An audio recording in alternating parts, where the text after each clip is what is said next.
প্রিয় বন্ধুরা, আসসালামু আলাইকুম রাহমাতুল্লাহ।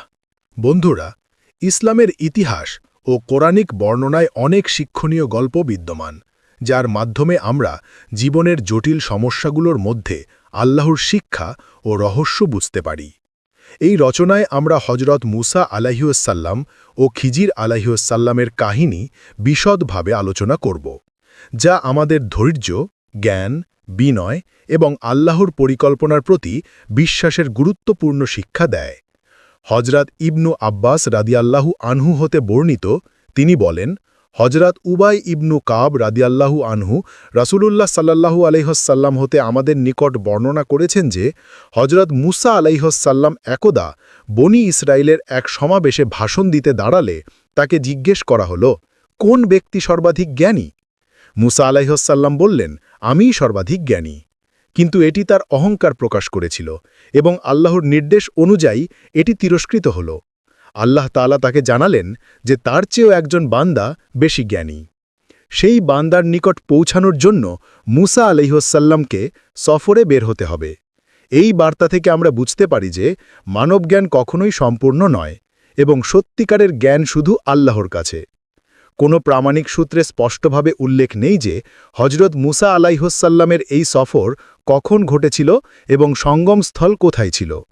তবে গবেষকরা ধারণা করেন এটি হয়তো মিশরে অবস্থানকালের সময় ঘটেছিল, যখন তিনি ফিরাউনের সঙ্গে দ্বন্দ্বরত ছিলেন।